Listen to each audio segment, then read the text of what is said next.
30대 N포 세대의 증가가 심각한 사회 문제로 떠오르고 있다. 10여 년 전 연애, 결혼, 출산을 포기한 세대를 이르는 3포 세대의 등장부터 내 집 마련과 인간관계까지 더한 5포 세대, 꿈과 희망까지 포기한다는 7포 세대, 더 나아가 포기해야 할 숫자가 가늠이 안 되는 N포 세대까지. 특히 출산율 급감이 결국 인구 소멸 국가로 이어지는 시작점이라는 점에서 저출산 문제의 심각성이 더욱 대두되고 있다. 여성분들 같은 경우에는 경력 단절 이런 거 우려도 좀 있고, 그리고 혼자가 편안하고 하시는 분들도 되게 많거든요. 연애를 하더라도 결혼까지는 하기는 이제 집도 비싸고 뭐 결혼을 하게 되면 경제적으로 부담이 굉장히 크다 보니까 그래서 뭐 아이를 낳기 싫다 이런 말도 많고. 단순한 출산 장려만으로는 극복할 수 없는 저출산 문제. 출산은 꿈꾸는 것조차 사치라고 말하는 청년들에게 안심하고 출산할 수 있는 환경을 만들어주기 위해서 교회는 어떤 역할을 해야 할까? 오늘 한국교회를 노나다에서는 저출산의 심각성을 짚어보고 저출산 극복을 위한 대안과 교회의 역할에 대해 논해본다.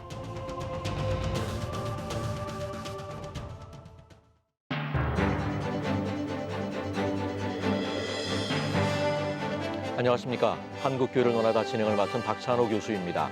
하나님은 우리에게 생육하고 번성하여 땅에 가득하여 그 중에서 번성하라고 말씀하셨습니다. 창세기 말씀인데요.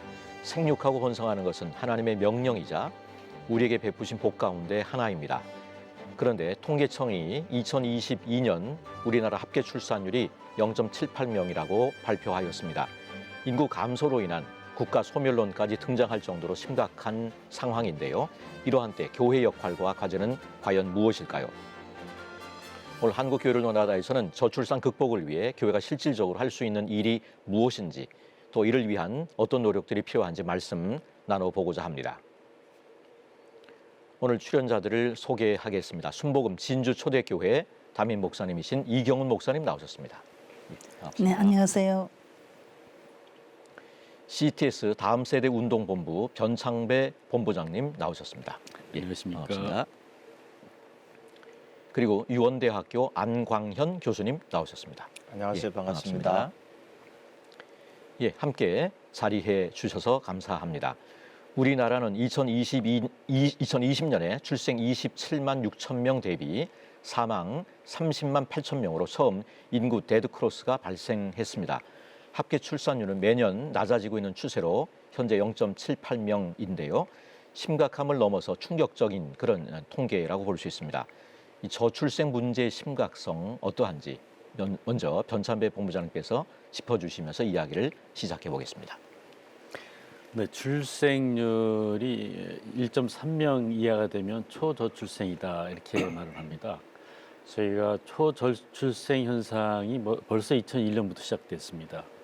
이게 출생률이 2.1명이 돼야 인구가 그 수준을 유지하는데 그것보다 내려가게 되면 인구가 줄 가능성이 있고 이제 실제로 이제 줄고 있는 겁니다. 그럼 인구가 주는 것이 단순한 문제가 아니라 이 결혼, 출생의 문제를 넘어서서 교육, 경제, 국방, 사회 모든 분야에 영향을 미칩니다. 그래서 이 심각한 문제라는 것을 저희가 인식을 하고 이 문제를 잘 대처해야 하겠습니다. 예, 불과 몇십 년 전만 해도 하나만 나 잘 기르자 뭐 이런 구호가 있었고 인구 억제 정책을 펴기도 했는데 격세지감이라고 안 할 수 없는 것 같습니다. 이경 목사님께서는 뭐 멀리 진주에서 오셨는데 지역에서 느끼는 저출산 문제 어떤지 한번 나눠주시면 좋을 것 같습니다.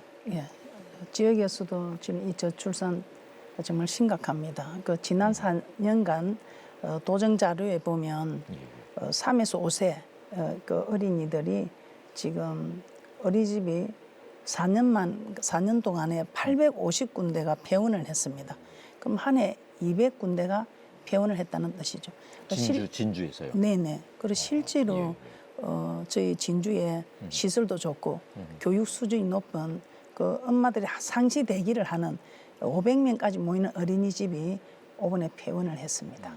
그리고 산부인과와 함께 그 아동병원이 잘 운영이 되고 있었는데 아동 병원이 없어졌습니다. 그 산부인과에 일소아과로만 기속이 되고 그 아동 병원의 원장님은 아이들이 많은 곳으로 옮겨갔습니다.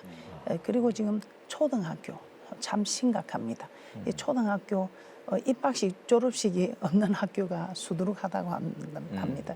그 이번에도 3월에 입학식 전에 졸업식이 전국에서 89군데가 졸업식을 하지 않았답니다. 그중에 우리 경남도 10군데나 됩니다. 이처럼 참 심각합니다. 저희 동네도 지금 입학한 아이들이 20명밖에 안 됩니다. 한 반밖에 안 됩니다. 그러니까 저희 동네 그 학교 초등학교 1학년 네. 입학했는데 20명밖에 네, 안 그냥 되는군요. 그 한 반밖에 안 되는 거예요. 그래서 지금 초등학교 2군데가 합치기로 통합하기로 작년에도 이야기를 했는데 이 거리가 너무 멀다는 겁니다. 이 두 학교가 합치기에는 아이들 학교 다니기가 그래서 아직까지 통합은 되지 않고 있습니다. 정말 뭐 심각한 저는 그런 실정입니다. 언론 보도에 보니까 뭐 서울에서도 초등학교 하나가 문을 닫았다 그러니까 뭐 지역이나 이런 데서는 더 심각할 수밖에 없는 것 네, 같습니다. 네. 예, 그러면 뭐 지역에서 느끼는 이 저출생의 문제 또 목회 현장에서도 어떤 저출생 문제 같은 게 또 느껴지실 텐데 그것도 한번 나눠주시면 좋겠습니다. 네, 뭐 마찬가지입니다. 지금 지역에서 대학교도 통합을 하고 있습니다. 그만큼 지금 어렵게 된 게 교회도 지금 어렵습니다. 왜냐하면 경남의 아이들의 소리가 사라지고 있습니다. 경남의 교회들의 50% 이상이 주일학교가 지금 운영되지 않고 있습니다. 그런데 더 심각한 것은 지금은 아이들의 소리가 사라지지만 10년 후쯤 되면 청년부가 사라진다. 이게 뭐 교회도 위기고 국가적으로도 국방의 의무를 감당해야 할 청년들이 지금 사라지면 이 어떻게 되겠습니까? 정말 우리가 좀 심각하게 생각하고 지금 대처해야 될 일이라 생각합니다. 예, 국가적으로 또 교회적으로도 여러 가지 위기 상황이 초래될 수밖에 없는 그런 상황인 것 같습니다. 예, 국가에서 출산 장려를 위해서 다양한 정책을 펴왔는데 오히려 출산율은 낮아지고만 있는 가운데 있습니다. 왜 지금의 세대는 출산과 육아를 기피하는가라고 하는 근본적인 물음에서 해결책을 찾아가야 될 것 같은데요.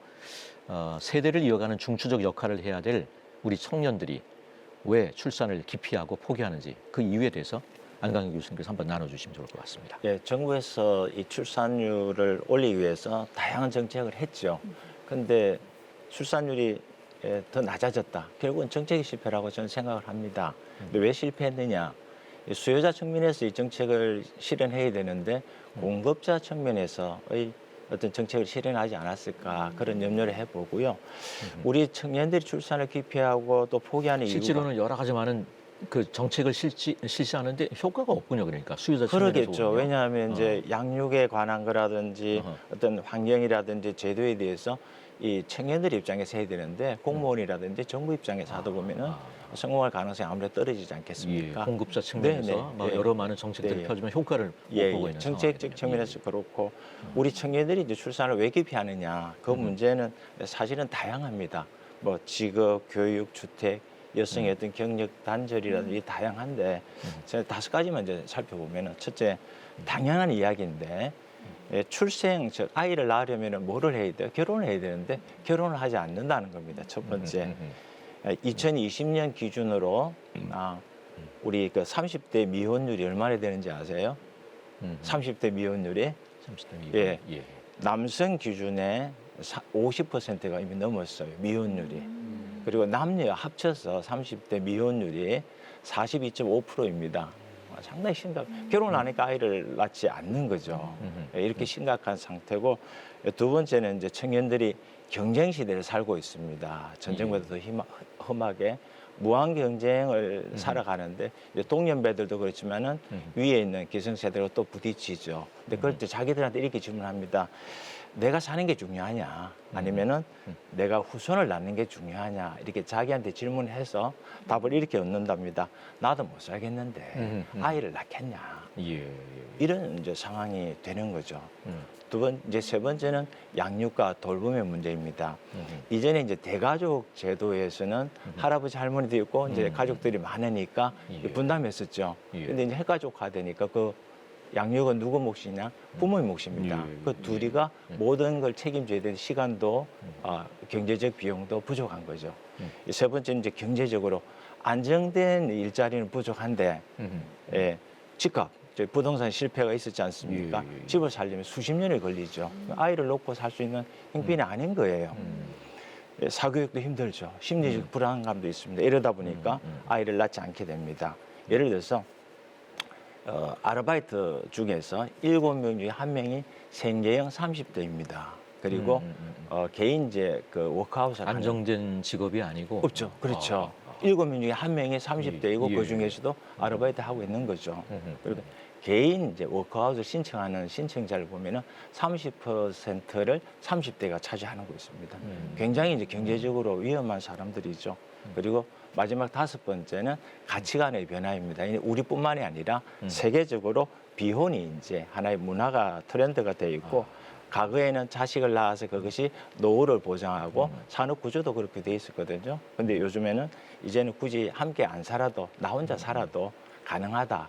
이런 이제 문화가 되었기 때문에 이런 그 저출생 문제가 심각하게 되지 않을까 그렇게 생각합니다. 예, 한 뭐 5가지 정도 네, 저출산의 네. 여러 그 원인에 대한 걸 말씀하셨는데 변창규 본부장 뭐 덧붙이실 말씀 있으시면 한번 네, 나눠주시면 잘 좋겠습니다. 설명해 주셨는데요. 예. 사실 이게 저출생 문제가 비단 저희 나라만의 문제는 아닙니다. OECD 국가 말씀하신 일반적인 현상이고 예. 서구의 경우엔 70년대 그런 현상들이 많이 나타났는데요. 저희는 서구가 저출생 문제를 본격적으로 고민한 그 시간에 저희는 산하 제한 정책을 열심히 했습니다. 그럴 수밖에 없었고, 근데 그것이 이쯤이면 그만해야 되는데 우리 사회도 경제적으로 성장하고 서구화되고 산업화되면서 서구 사회가 겪었던 문제를 동일하게 겪는다. 가까운 일본이 겪었던 문제를 동일하게 겪는다. 이런 이해를 갖고 정책 전환을 했어야 되는데 타이밍을 많이 놓친 것 같습니다. 그것이 많이 영향을 미쳤다고 생각하고요. 그것이 단순하게 뭐 결혼, 출산, 교육, 돌봄 등의 개별적인 문제가 아니라 복합적으로. 복합적인 문제로 봐야 되겠다. 다양한 면에서 영향이 있기 때문에 단시간 내 대책을 뭐 세운다기보다는 장기간에 걸친 대책을 모색하면서 차례대로 성실하게 꾸준히 가야 극복할 수 있는 문제라고 생각합니다. 예, 오늘 한국교회를 논하다에서는 합계 출산율 0.78명, 심각한 저출산 문제를 짚어보고 한국교회 역할과 사명에 대해서 논의하고 있습니다. 저출산 문제는 개인과 국가 어느 한쪽에서만 노력해서는 해결할 수 없는데 생육하고 번성하라는 하나님의 명령을 생각할 때 교회가 좀 더 적극적으로 나서야 하지 않을까 싶은데요. 우리 기독교뿐 아니라 학계, 재계, 시민단체 등과 함께 저출산 극복을 위한 운동을 전개하고 있다고 듣고 있는데 변창규 본부장 한번 나눠주시면 좋을 것 같습니다. 네, 저희가 작년 8월 달에 저출생 대책 국민운동본부를 출범했습니다. 네. 저출생 대책 국민운동본부. 예. 저희 기독교뿐만 아니라 종교계, 학계, 사회 여러 분야의 지도자들이 함께 모여서 이 문제를 같이 고민하고 있습니다. 저희 CTS는 작년에 갑자기 시작된 건 아니고요. 2006년서부터 이 문제에 관심을 두었습니다. 출생 문제, 또 결혼, 출생 장려, 또 영유아 교육 문제, 또 다음 세대를 위한 교육 문제, 또 다음 세대 교육에 지원하는 문제 등 계속해서 2006년, 2010년 계속 노력을 해오는 중에서 작년에 시작한 것이고요. 저희들이 이제 작년 8월 달에 시작한 저출생대책 국민운동본부가 이제 범종교적으로 또 사회가 같이 이 문제 대책을 세워서 가는 어떤 플랫폼 역할을 하기를 기대하고 있습니다. 이 모임에 어떻게 이경 목사님도 참여하고 계신지? 네, 저는 저출산 대책 경남 본부장을 맡고 있습니다. 경남 지역. 네, 그래서 본부장이시고. 경남에 예. 이런 각 그 지역의 목사님들과 함께 이 일을 하려고 지금 모임을 가지고 있고요. 어제는 제가 경남의 그 정책위원회 69명의 정책위원회가 경남을 좀 더 이렇게 새롭게 해보자는 뜻에서 모였는데 제가 저출생 대책에 대해서 의견을 나누고 했습니다. 예.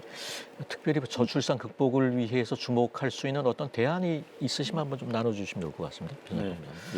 이 대책은 이제 정책적으로 정부할 것도 있지만 민간에서 관심 둬야 될 거는 돌봄 문제, 교육 문제라고 생각합니다. 왜냐하면 주택, 직업, 경제 구조, 국방 문제는 정부가 할 일이니까 그건 정부가 하도록 하고 저희가 그 정책에 대한 조언하든지 제안은 할 수 있겠으나 그쪽에서 해주면 좋겠고요. 민간에서 특별히, 종교에서 특별히, 교회가 특별히 관심 가져야 될 영역은 돌봄과 교육이다. 그렇게 생각합니다. 낳아놓은 아이들을 양육하는 이 부분에 대한 얘기인 것 같습니다. 그렇죠. 예, 예. 안심하고 아이를 낳고 낳은 아이를 맡길 수 교회 있는. 공동체가 함께 돌봐서 예, 예. 한 마을이 돌봄을 책임지겠다. 이 아이가 한 마을의 구성원으로 잘 자라도록 같이 교육한다. 이런 마음으로 저희들이 나서야 될 문제라고 생각합니다. 예, 아이를 돌봐줄 곳이 충분히 확보가 되어야 마음 놓고 출산을 할 수 있다라고 하는 그런 말씀일 것 같은데 영유아 돌봄 서비스 확대가 출산율 반등을 위한 대안의 하나가 될 수 있다라고 이렇게 뭐 얘기를 할 수 있을 것 같습니다. 이 의견에 대해서 뭐 안강현 교수님께서 어떻게 생각하시는지 의견을 나눠주시죠. 네, 한마디로 말씀드리면 좋은 대안이 될 수도 있다라는 생각을 가집니다. 우리 이제 본부장께서 말씀하셨지만 저출생의 이유가 자녀의 교육이라든지 양육에 대한 부담이 높다. 이게 문제라면은 이 영유아 돌봄 서비스를 통해서 저출생 문제를 근본적으로 해결할 수는 없을 겁니다만은 훨씬 더 조금 지금보다 더 나은 상태로 만들 수 있지 않을까 하는 생각을 가져보고요. 이제 출생률이 반등하는 지역도 있습니다. 어떤 지역이냐면은 그런 데서 육아, 교육, 보육 지원 등 서비스를 잘 하는 지역에서는 출생률이 반등하는 지역도 있다는 겁니다. 자, 2021년 국회 예산 정책처의 보고서에 따르면은 프랑스, 독일, 스웨덴, 일본 등 4개의 나라에서 보면은 출산율이 하락하던 시기에는 돈을 지불해 줬어요. 지원을 해준 거죠. 그런데 이제는 최근에 아이를 키우자는 시스템을 변화시키고 그다음에 보육 서비스를 제공하여서 자녀 양육에 대한 부담을 줄여줄 때 어떤 그 여성의 경제 활동이라든지 유인하는 정책 이런 걸 포함해서 했을 때 지금보다 좀 나아지는 상태로 바뀌어졌다는 것입니다. 그러기에 이 대안은 괜찮은 대안이라 보고요. 근데 한 가지 더 이제 말씀드린다면은 2021년 저출산 예산이 46조가 넘었습니다. 46조요. 예, 이제 지난 정부 때죠. 사실 굉장히 많은 예산인데 그런데 출산율은 높이는데 성격적으로 실패했지 않았습니까? 그 이유가 뭘까? 이 예산을 살펴보면은 출산이라든지 난임 지원, 양육, 보육, 가족 복지 등 이 저출산에 직접 관련된 비용이 14조 원밖에 되지 않고요. 그 이외에 부동산 관련 임대라든지 융자 사업이 약 25조에 쓰여 있습니다. 그러다 보니까 출산이나 이 보육에 관한 지원이 낮은 편이라는 거죠. 예산 지원이 형평성에 문제가 있었다는 것입니다. 앞으로 과연 어떤 지원책이 좋은 정책인지에 대해서는 정부에서도 연구라든지 더 심층적인 논의가 필요하다고 생각을 합니다. 그렇죠. 예, 저희도 이제 2021년에 CTS 다음 세대 운동본부에서 어머니들 대상으로 설문조사를 했습니다. 어머니들이 피부로 느끼는 출산에 대한 배려가 뭔가에 대해서 가장 필요로 하는 게 뭔가를 피부로 느끼는 직접 자기가 사회가 관심이 있다. 사회가 우리 아이를 낳고 키우는데 관심을 뒀다라는데 뭐냐고 물었는데요. 78.2%의 어머니가 돌봄을 지목했습니다. 우리 아이를 잘 키울 수 있도록 사회가 관심 있고 도와주면 좋겠다는 이야기고요. 단순히 이제 경제적인 인센티브를 주는 거는 뭐 피부로는 다가오겠죠. 또 도움은 되긴 합니다. 그럼에도 불구하고 어머니들이 가장 관심을 두는 것이 돌봄이다.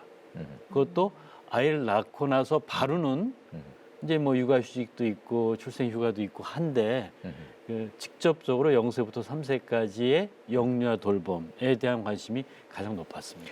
어떤 면에서는 일본이 뭐 저희보다 이런 문제들을 10년, 20년 앞서 걷고, 근데 작년 뭐 보도 보니까 말씀하신 것처럼 그 출생률이 이게 반등하는 그런 일이 있었다 그랬는데 그런 정책적인 이제 우리의 대안이 좀 더 필요할 것 같아요. 그렇게 예산을 어디에 더 효율적으로 쓰느냐 이 부분 이제 굉장히 중요한데 지금 어떻게 보면은 잘못 쓴 거죠. 활용을 잘못했다고 봅니다.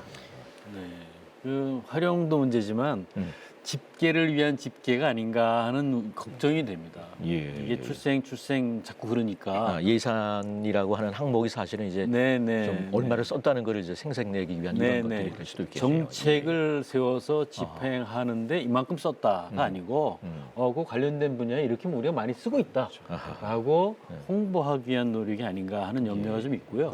네, 그런 현상이 일부 있을 수 있다고 생각해요. 그건 극복해야 될 문제인 것 같습니다. 예, 현재 우리나라의 돌봄을 제공할 곳이 충분치 않기 때문에 교회가 그 역할을 하면 도움이 될 수 있겠다라는 어떤 대안들을 내셨는데 과거에도 교회는 공급방 뭐 청소년 아동센터라든가 선교원, 어린이학교, 다양한 시설로 돌봄과 교육의 공간을 제공했었는데요. 순복음 진주 초대교회는 다음 세대를 위한 사역을 많이 하고 계신 걸로 유명하다고 듣고 있는데요. 이경영 목사님께서 그간의 경험으로 볼 때 이 영유아들을 교회가 돌보는 것이 가능할런지 뭐 그 부분에 대해서 한번 짚어주시면 좋을 것 같습니다. 우리가 1970년대 이후에 사회와 산업 발전을 계기로 우리가 종교에서는 어린 뭐 선교원 같은 네, 거, 네, 예. 공부방 아까 말씀한 그 예, 공부방, 성교원, 지역아동센터. 아기 학교 등 예. 이런 시설로 지금 돌봄과 그 대안적인 교육을 제공하는 공간을 우리가 허락을 하고 이 일을 통해서 그 정부의 지원으로 또 법규의 정비로 인해서 어린이집 또 유치원, 지역 아동센터, 사립고 또 대안학교 이렇게 발전하게 되는 전례가 있었습니다. 그렇기 때문에 이 교회는 시설과 인재가 충분하지 않습니까? 그리고 또 성경적으로도 합당하고 그래서 전국에 있는 10만여 개 전국에 있는 10만여 개 종교 시설을 활용하면 저는 바람직하다고 생각합니다. 전국에 10만 개 정도의 종교 시설. 네, 네. 예. 다 그 중에 교회가 예. 얼마 정도 되는 거죠? 교회가 지금 6만 개인데 이번에 6만 그 개. 많이 코로나19로 코로나 해서 때문에 5만 많이, 천여 개, 5만 천여 개로 예. 지금 그렇게 예상하고 있습니다. 예. 뭐 순복음 진주 초대교회에서 준비하고 있는 뭐 영유아를 위한 사역이 있으면 한번 소개를 해주셔도 예, 그럼 저는 정말 이 사실이 안타깝고 해서 진주 초대교회가 먼저 시작을 해서 한번 문을 보이자. 그러면 되는 걸 보고 따라오지 않을까 해서 저는 이 돌봄이 이를 서비스를 시행하기 전에 육아 품앗이, 육아 품앗이를 먼저 해보자 해가지고 작은 공간을 하나 마련했습니다. 그 엄마들이 모여서 서로 자녀를 키우는데 이제 이게 이 자리를 잡으면 제가 이제 전적으로 돌봄이 서비스로 들어가려고 계획하고 있습니다. 육아 품앗이. 네, 육아 품앗이. 육아를 품앗이 하는. 그 말씀 들으니까 그 이스라엘의 뭐 키부츠 같은 그런 느낌도 좀 드는데요. 네, 지금 그런 일들을 그 엄마들이 필요해서 지금 모여서 하고 있는 그냥 동네에서 서로 몇 가정이 모여서 이렇게 하고 있는 일도 있습니다. 그러면 저희들이 먼저 그것을 해서 저는 정말 이 아이들을 이제는 우리가 교회도 뭔가 다르게 변화되어야 한다고 합니다. 그래서 교회에서 아예 그 징징거리 우는 모습 우리가 다 보고 그 부모님들은 저녁에 와서 데려가면서 이쁜 모습만 보고 아이 낳으면 저희들이 다 양육을 하는 걸 저는 그걸 정말 소망하고 있습니다. 예. 거기에 이제 아이를 이렇게 맡긴다고 할까 네. 같이 이제 네. 품앗이에서 키우는 네. 부모들 중에서는 교회 안 나오는 동네 주민도 있습니까? 많지요. 네. 그래서 지금은 교회라고 말하지 않고 그냥 오라고 합니다. 그러면서 자동적으로 이제 이렇게 전도가 되는 장을 열어가려고 합니다. 그분들에게 또 음식 이런 걸 주면 막 이렇게 또 잘못됐다 하고 이렇게 해서 지금 이런 게 조심스럽고 해서 기저귀나 뭐 생수나 또 그들이 필요를 하면 즉각 모든 것을 대응하고 우리가 옆에서 또 그 담당자가 있어서 또 돌봐주고 이렇게 해서 일단은 지금 육아 품앗이부터 지금 시작하려고 공간을 마련했습니다. 예. 쉽게 접할 수 있는 서비스로 네, 우선 네. 제공하고 네, 네. 그 동네 아이를 가진 엄마들이 자연스럽게 와서 아이를 맡기고 같이 돌볼 수 있는 분위기를 만들어 주신다 그런 말씀이시네요. 네, 혼자서 아이 하나 키우는 건 어려운데 두 사람이 둘 키우는 건 쉽거든요. 네. 그러면 세 사람이 세 키우는 건 더 쉽지 않습니까? 그러면 돌아가면서 또 자기들이 빠지기도 하고 자, 이러다 보면 교회를 신뢰하고 또 여기 좋은 이 분위기를 자랑하고 이렇게 하면 저는 이 육아 품앗이가 정말 이 돌봄 서비스로 자리 잡게 되지 않을까 정말 소망하고 있습니다. 예, 육아 품앗이. 예. 예. 여러 교회에서 이 말씀하신 이 육아 품앗이 같은 이런 사역들을 시작하면 좋을 것 같은 생각들이 드는데요. 이 교회 내 돌봄 서비스를 확대하는 데 있어서 걸림돌이 있을 것 같습니다. 뭐 그 부분에 대해서 또 어떤 준비와 노력이 필요한지에 대해서 변창 본부장 한번 나눠주시면 좋겠습니다. 네, 저희 교회가 그동안 이제 어린이집이라든지 이 돌봄을 위한 서비스를 많이 해왔는데 이 사회가 갖고 있는 규정이 굉장히 엄격합니다. 저희가 그 보유자 시설로 아이들을 보살필 수 있는 복지시설로 활용하게 되면 별도의 법인을 세워야 되고 그 법인을 세워서 운영할 수 있는 거는 일정 규모라야 재산을 내놓을 수 있으니까 제한이 있지 않습니까? 또 그렇게 법인을 세워서 돌봄 서비스를 제공하면 그건 종교시설로 사용할 수가 없습니다. 예, 그 부분이 참 지금 문제가 되는 것 같아요. 전용 공간을 요구하니까 네, 네. 그 부분을 근데 뭐 아주 큰 뭐 교회라든가 그러면 괜찮은데 조그만 교회 같은 경우는 뭐 가령 유치부 주일날 써야 되는데 그거를 뭐 어린이집으로 내놓으니까 그게 정책적으로 어떻게 네, 뭐 이- 최소화할 수 있는 방법이 없을까요? 그런 현재같이 거를? 이렇게 저출생 문제가 심각한 때 음. 조금 정부가 정책적 그러니까요. 탄력성이 있으면 예. 좋겠어요. 좀 예. 소규모로 지금 말씀하신 진주 초대교회처럼 음. 소규모로 운영한다든지 음. 또는 거기에 무슨 문제가 있으면 어떻게 대처하겠다든지 음. 또 이렇게 보유자 시설을 운영할 때에도 제약을 좀 두더라도 몇 가지 조건을 두더라도 그렇죠. 그걸 교회가 수용하더라도 교회 공간을 이용해서 종교 시설을 이용해서 그런 서비스를 할 수 있도록 좀 탄력성 있게 대처해주면 좋을 것 같습니다. 왜냐하면 동네마다 전국에 뭐 저희가 읍면동이 3,500개가 조금 안 됩니다. 예. 근데 10만 개 종교 시설이 있으니까 음. 이 10만 개의 종교 시설은 없는 데가 없다는 뜻이거든요. 다 생활권에 들어가 있고 거기에서 서비스할 수 있도록 허락하면 일시 해결할 수가 있습니다. 그래서 지금은 그동안은 이제 정부가 일정한 정도 기준을 세워가지고 서비스를 잘 하는 쪽에 관심을 뒀다면 위기 상황 속에서 이걸 좀 문을 같이 좀 열었으면 좋겠다 그런 생각도 있습니다. 이 부분이 아마 이제 이 종교 편향 문제랑도 연결이 되는 것 같은데 교회는 시설이 이제 주일만 쓰는 경우가 있고 주중에 이제 활용을 하게 되는데 그걸 못하게 하고 그런 거 이제 종교 편향으로 들어오게 되는데 이게 뭐 어떤 좀 제도적인 개선이 필요하고 좀 너그러운 마음으로 또 교회가 역할을 감당하는 걸 좋게 생각하면 되는데 요즘은 뭐 웬만한 걸 이제 종교 편향으로 들고 들어오니까 이게 어려운 것 같습니다. 그 국회에 이제 그 앞으로는? 보건복지위원회 위원이신 최재형 의원께서 이 예. 문제 관심을 두고 보건복지부로 질의하신 일이 있습니다. 저희가 그 말씀을 들었는데 예. 보건복지부에서는 기존의 질서, 기존의 규칙, 기존의 법규를 잘 지켜달라는 말로 그냥 정리했습니다만 조금 안타깝습니다. 그렇죠. 저희가 이거는 종교 결과적으로 볼 때 이렇게 종교 시설 이용하는 것이긴 해도 관심을 두는 첫 번째는 돌봄 서비스니까. 그렇죠. 예. 제가 아시지만은 그 어린이집이 주로 돌봄 서비스를 고나이 때 제공하는데 전국에 4만여 개의 어린이집이 있었는데 5년 사이에 한 9천 개 이상이 없어졌습니다. 예. 없어지다 보니까 어린이집이 없는 읍면동이 554개나 됩니다. 이게 굉장히 빠른 속도로 늘고 있습니다. 그러니까 어린이집이 없는 읍면동이 그렇다는 얘기는 결국 그곳에 어린이를 맡길 수 있는 돌봄 서비스가 없다는 뜻이 되거든요. 거기에 이제 있는 교회들을 활용해서 이제 했으면 좋겠다는 그런 얘기군요. 예. 그렇게 돌봄 공백이 생기는 지역에 종교 시설을 이용해서 일시적으로 보완할 수 있도록 하면 이런 돌봄 문제에 대해서 그 배려가 되고 저출생 반등의 계기가 되지 않을까 그런 생각을 저희가 하고 있습니다. 예, 서울은 물론이고 또 지역으로 갈수록 돌봄 시설 확보가 더 어려울 것 같은데 지역 교회와 지자체가 함께 협력하면 좋은 대안이 될 수 있지 않을까라고 하는 그런 생각하게 되는데 뭐 안강혁 교수님께서 한번 나눠주시면 좋을 것 네, 같습니다. 좀 전에도 계속 말씀하셨지만은 당연히 하신 말씀이고요. 지방으로 갈수록 돌봄 시설 확보가 어렵죠. 이 돌봄 시설을 운영하는 운영자의 입장에서 본다면은 수익이 돼야 되지 않겠습니까? 수익이 예. 돼야죠. 근데 저출생으로 인해서 아이가 없어요 일단. 그리고 소수의 어린이들로 가지고 시설을 운영하면은 적자가 되지 않습니까?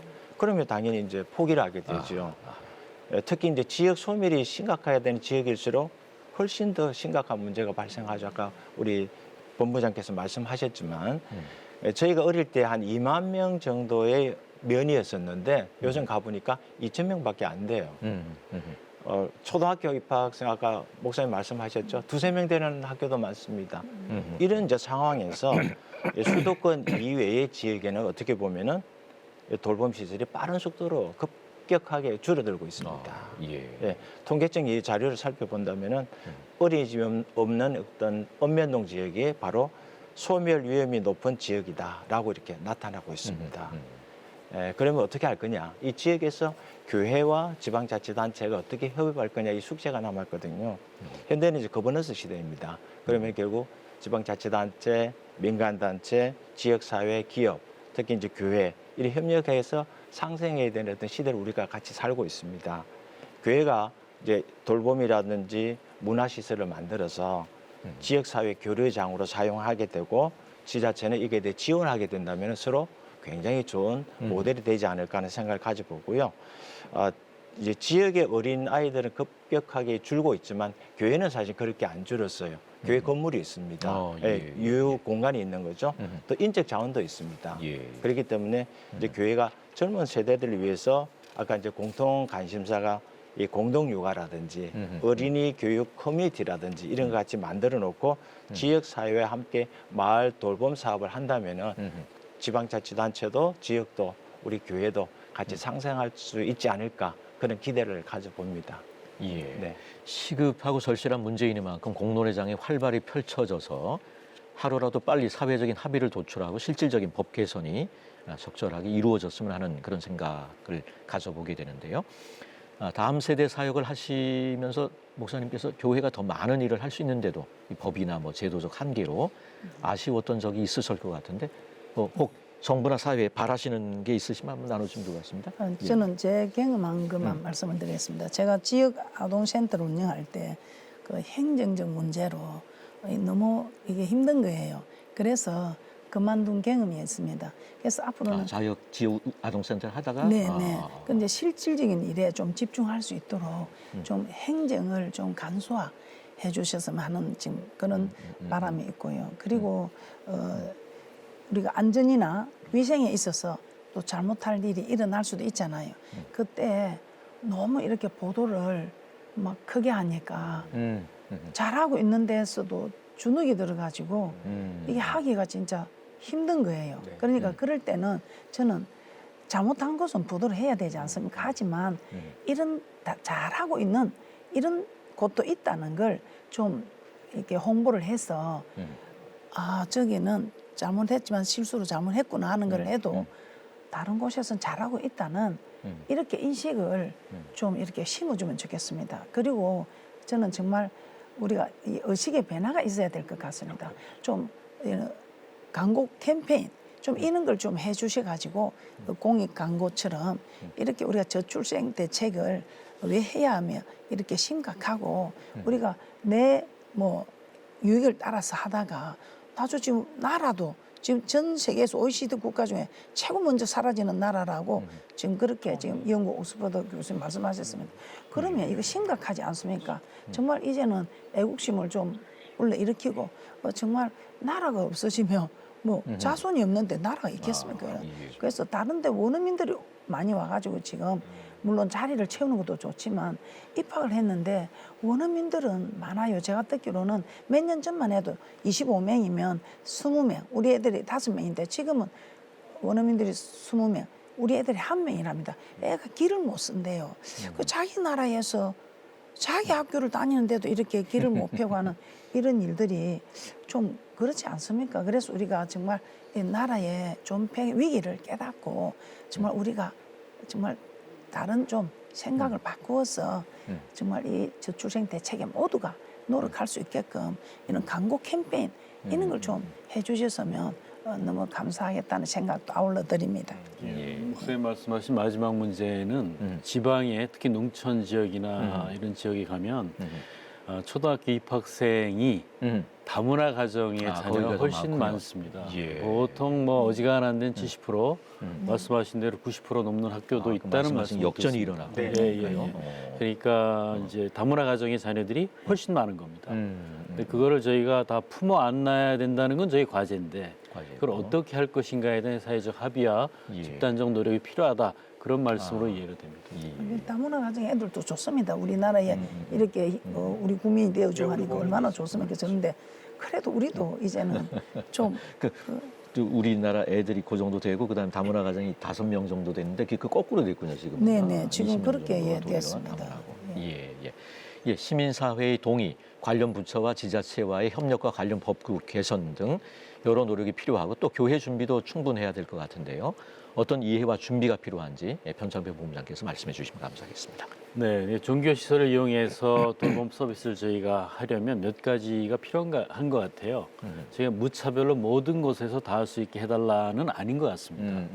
차라리 저희가 제약을 둬서 이러이러한 조건이 되는 곳, 예를 들어서 돌봄 서비스를 하는 시설이 없는 읍면동이라든지 또 대한민국에서 제일 출생률이 낮은 도시가 서울입니다. 역설적이게. 아, 서울. 예. 네, 그러니까 이처럼 대도시 지역에서도 돌봄 서비스의 결핍 현상이 곧 나타날 테니까 그런 것도 이런 조건에서는 가능하다든지 그 다음에 인원도 보통은 저희가 경제적인 수지를 맞추는 데 초점을 두지 말고 서비스를 제공하는 데 초점을 둬서 소수로라도 운영할 수 있도록 허락한다든지 또는 요즘은 우리가 법인 운영 경험이 있기 때문에 부정수급 염려가 별로는 없습니다. 예. 그럼에도 불구하고 부정수급 같은 문제가 생길 때는 원스트레이크 아웃이다. 아주 엄격한 질서를 세운다든지 또 거기에 필요한 시설이나 운영비의 일부를 교회가 부담하겠다든지 해서 같이 협력하는 모델을 만들어내는 게 좋다고 생각하고요. 현재처럼 그거 참 좋은 생각이긴 하지만 어렵습니다 하는 태도를 좀 벗어나서 긍정적으로 대화하면서 사회적 합의를 만들어가는 그런 노력이 필요하다고 생각합니다. 이 종교 편향 문제를 극복하기 위해서는 교회 시설이 아니고 종교 시설로 이렇게 일반화하면 뭐 이 종교 편향 문제는 벗어날 수 있을 것 같기도 하고요. 그렇죠. 뭐 저희도 불교나 천주교나 하려면 하고 그럼요. 기독교 교회도 하고 이렇게 하는 식으로 하면 벗어날 수 있을 것 네, 같기도 합니다. 죄송하지만 이제 저희 대한민국의 종교들이 기독교만이 아니라 천주교든 불교든 잘 자리 잡은 종교는 이 문제에 대한 인식이 공통점이 있습니다. 예. 그리고 공통적으로 같이 근심하고 있고 또 죄송하지만 종교인들의 교육 수준이라든지 사회적 신뢰도도 많이 좋아졌으니까 이 문제를 적극적으로 저희가 국난이 있을 때 종교가 앞장섰던 전통에 따라서 이런 저출생이라는 심각한 문제에 대해서 함께 대처할 수 있는 기회를 갖는 게 필요하다고 생각합니다. 예.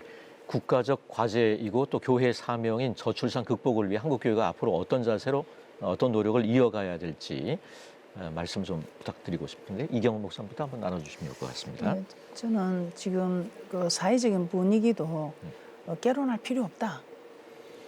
아이는 더욱이 더 낳을 필요 없다. 이렇게 신문에도 막 이런 칼럼들이 보도가 되고 있습니다. 그래서 저는 참 안타깝습니다. 왜냐하면 자녀가 짐이 된다는 겁니다. 그래서 이런 환경들이 다 짐이 된다고 생각하면 짐이 될 수 있습니다. 그러나 정말 이 아이로 인해서 우리가 정말 인내하고 또 소망이 되고 행복한 거. 왜 여자는 약하나 어머니는 강하다 했겠습니까? 저 자신도 힘들고 어려울 때 좌절하고 싶고 참 그런 애가 많지 않습니까? 그때 내 자녀를 생각하면 그거 다 견디내는 거예요. 그래서 성공할 수 있었고 정말 이 아이가 내게 힘이 되고 소망이 되고 기쁨이 되고 행복이 되는 그 근원 자체인데 지금 이걸 모르는 분들이 아이도 안 낳아보고 한 분들이 이 사회적으로 일어나는 이런 일들을 보면서 결혼할 필요 없다. 아이는 결혼을 해도 아이는 더욱이 낳을 필요가 없다 하는 이런 의식부터 저는 좀 변화를 시켜야 된다. 짐이 되는 자녀가 절대 아닙니다. 이 자녀 때문에 우리가 지금까지 어떤 어려운 것도 다 견디고 인내하고 정말 그래서 우리가 이렇게 이 나라도 이렇게 놓았지 않습니까? 그 지금 잘못 생각하고 있는 겁니다. 조금만 멀리 보면 얼마나 기쁨이 되고 소망이 되고 힘이 되는데 이제 그들이 결혼을 시키고 나서 그들이 이제 자기들 살기가 급급하니까 우리에게는 정말 이 자녀를 잘 키워서 내 노후가 될 줄 아는데 이제 안 된다는 이런 생각 때문에 그런지는 몰라도 정말 이 자녀는 우리에게 인내를 심어주고 성공을 할 수 있는 정말 근원이 되어준 정말 행복한 힘이 되는 자녀라는 것을 아까 말씀하셨던 어떤 가치관의 어떤 변화를 좀 주어야 되지 않을까 생각합니다. 예, 안강용 예, 교수님께서 결혼도 하고 싶고 그다음에 아이도 낳고 싶은 그런 대한민국이 돼야 되는데요. 그 역할이 한국 교회가 감당해야 될 몫이다. 이런 자세를 가졌으면 좋겠어요, 교회가. 그리고 이제 저출생 문제 이런 게 사실은 복잡하고 다양합니다. 장기적으로 풀어야 되지 지금 단기적으로 풀 수 있는 건 아니에요, 사실은. 그러다 보니까 이게 사회 운동, 국가 운동으로 가야 되고 아까 목사님 말씀하셨지만 나라가 힘들 때 독립운동, 계몽운동을 통해서 우리나라가 지금까지 지켜졌지 않습니까? 그랬던 것처럼 현재 우리나라 상태가 국가민족에 대한 생존 문제 굉장히 위험한 상태이기 때문에 이걸 같이 인식하고 온 국민이 참여하는 어떤 사회운동으로 나아가면 좋겠다. 그러기 위해서 한국교회가 이를 위해서 기도하고 성도들이 함께 앞장서는 역할, 그것이 꼭 필요하다 그런 생각을 가지고 봅니다. 지금 사실 그 저희 나라의 그 위상 같은 거는 굉장히 뭐 정점을 찍고 있는 듯한 그런 생각인데 사실 이 문제를 딱 접해서 보면 아주 뭐 아무리 또 굉장히 위기 상황이고 그런 뭐 역설적인 얼마 상황이 있으면 있습니다. 나라가 없어진다는 예. 굉장히 생존 문제죠 이게. 그렇게 생각을 합니다. 예, 변삼병 원장님. 예. 네, 저출생 생각하면 굉장히 복잡한 문제지 않습니까? 관련된 분야도 많고 미치는 영향도 광범위하고 또 이 저출생만이 아니라 고령화라든지 다문화라든지 세속화라든지 이런 인구와 관련된 문제가 복합적입니다. 그래서 이거를 단시간 내 해결하기는 어려운데 저는 생각을 단순하게 했으면 좋겠습니다. 아이를 낳는 것은 인생에서 가장 행복한 일이다 라는 말씀 우리 목사님들께서 강조해 주시면 그 듣는 성도들에게 큰 감화가 될 거다 이렇게 생각하고요. 복잡한 문제일수록 단순하게 그리고 핵심을 집어서 가는 게 좋은데 그것은 우리 이 목사님 말씀하신 대로 자녀를 낳아서 키우는 것이 하나님께서 우리에게 주신 지상 명령이요 동시에 인생에서 누릴 수 있는 가장 행복한 일이라는 말씀을 우리 교회가 좀 성도들에게 강조해 줬으면 좋겠다 그런 바람이 있습니다. 결국은 이를 위해서 많은 성도들에게 관심과 기도가 필요한 것 같은데 마지막으로 이경훈 목사님께서 이 어떤 성도들, 시청자 여러분들을 향해서 뭐 기도 제목 좀 나눠주시고 마무리를 하면 좋을 것 같습니다. 정말 저출생 대책에 대해서 기도해 주시면 너무 감사하겠습니다. 그리고 우리나라는 자원이 부족하지 않습니까? 그런데 이 나라에 최고의 자원이 있습니다. 최고의 자원이 뭡니까? 사람입니다. 우리나라 이 사람도 얼마나 전 세계가 지금 대한민국을 향해서 그래서 저는 이 최고의 자원이 되는 사람 우리가 저출생 대책 해야 될 일이라고 생각합니다. 예, 한국교회를 논하다 오늘은 저출산 극복을 위한 한국교회 역할과 과제에 대해서 함께 말씀을 나눠보았습니다. 한국교회가 생명의 공동체로서 이를 위해 전력 투구할 때 하나님께서 분명히 길을 열어주시리라 믿으면서 오늘 순서 여기서 마칩니다. 함께해 주신 여러분 고맙습니다.